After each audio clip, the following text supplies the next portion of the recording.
What's going on, guys? Briar Rabbit here. Today we're going to revisit my review of the RTX 2060 graphics card from NVIDIA. This is a $350 graphics card that I reviewed about a week ago, and overall came away pretty impressed with it. For $350, you know, this card is capable of doing high refresh rate 1080p gaming, easily can lock in high graphical settings, 1440p gaming at 60 FPS.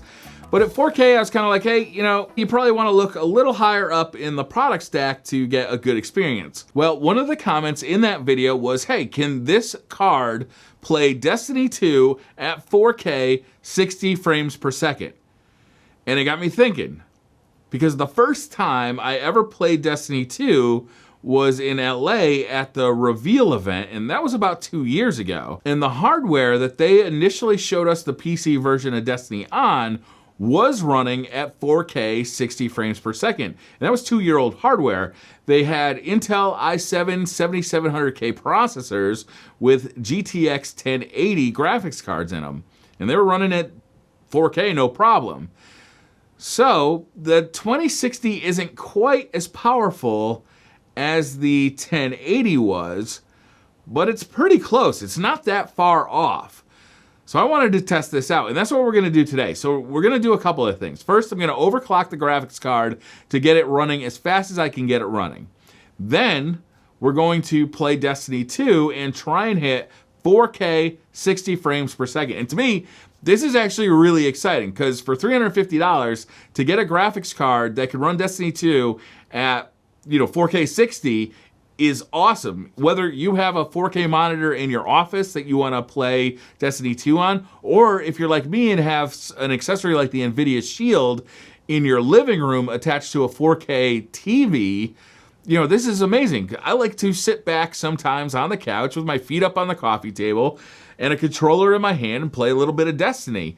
And if I can do that at 4K with something as cheap as an RTX 2060, that's really compelling to me. So we're gonna do that. We're gonna test it out. We're gonna see if we can do it. We're also gonna test a couple other games. If we're successful with Destiny 2, we're gonna try out some other games and see if we have similar success. So let's get into it. One of the cool features about the new RTX graphics cards is that you can actually auto overclock them. So I've actually never tried this before, so we're gonna try it on the 2060 just to see how it goes. You can see that I have increased my core voltage to 100%, my power limit to 100%, and my temp limit to 100%. I'm gonna go ahead and apply that, and we'll save it as profile 3.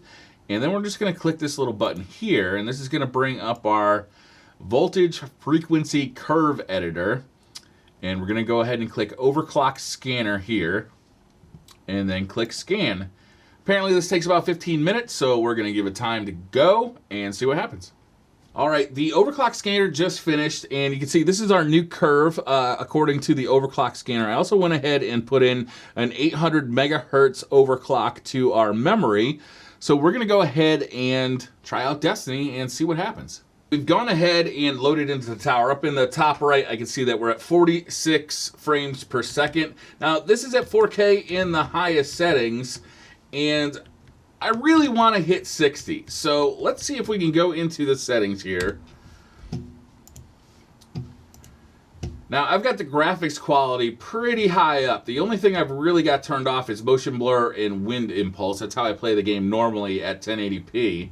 So we're going to go ahead and just select the high preset and see what that gives us. All right, that's pretty encouraging. I'm at 59, 60, 61 right off the bat here. And the tower is, it's a pretty rough environment for Destiny. Hitting a little bit below 50 or a little bit below 60. I saw 58 once there. But overall, this is a pretty smooth experience. And especially if I was playing with a controller, I would definitely think this isn't too bad an experience on a big screen TV at 4K. But let's see if we can really get it so that it's bottoming out above 60. And I think that's going to be doable. All right, we're at medium settings, and I'm just going to kind of roam around the tower here. I see a low of 62.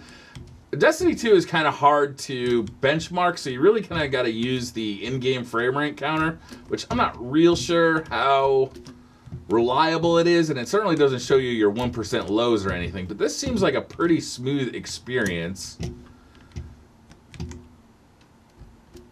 Why don't we go into the game at large and see if this holds up. All right, we've gone ahead and loaded into Titan. We're gonna try and actually shoot some stuff and see how that goes.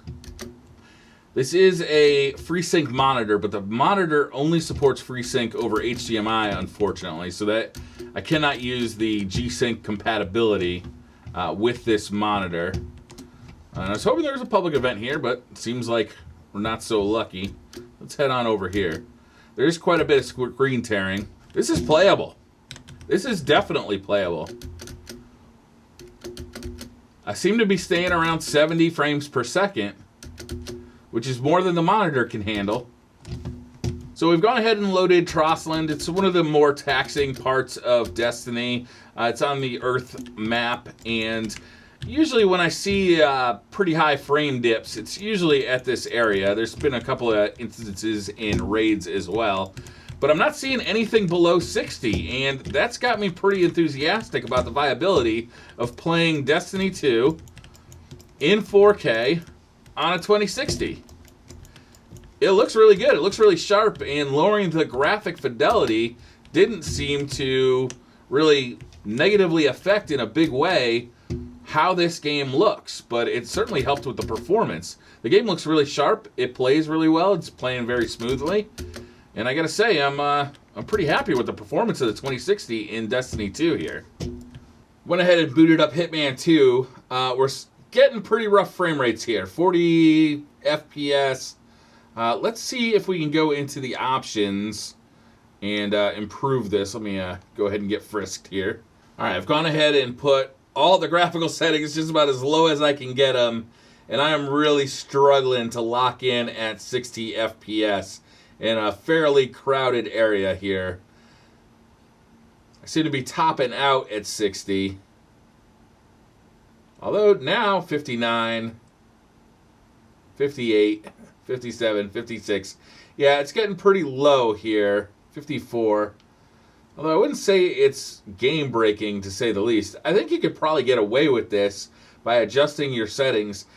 Although playing Hitman 2 at 30 FPS probably isn't going to kill you, and you can set all your settings to high at 30.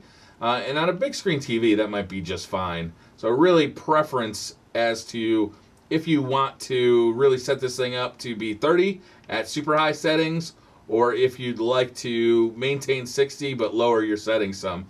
I will say, you know, I'm staying at 60 quite a bit. I am seeing some drops to like 57, 58, but that's not bad. All right, at the lowest preset, it does look like we're hitting 60.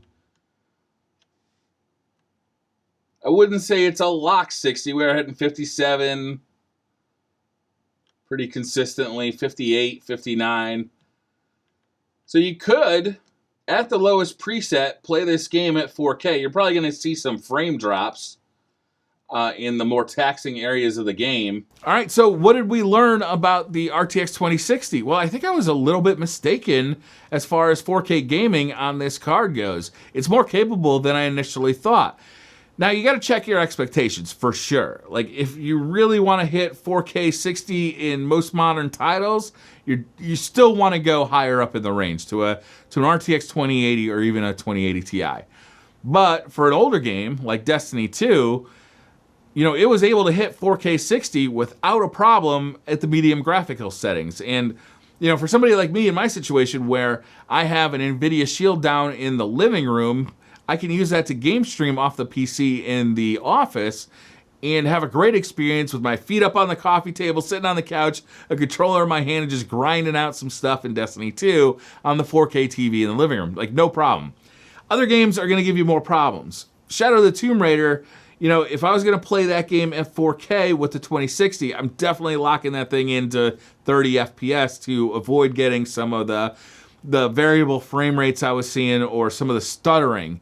Especially once you hit like big action sequences with a lot of explosions on screen and, you know, pinpoint timing of button presses required to just keep your character alive.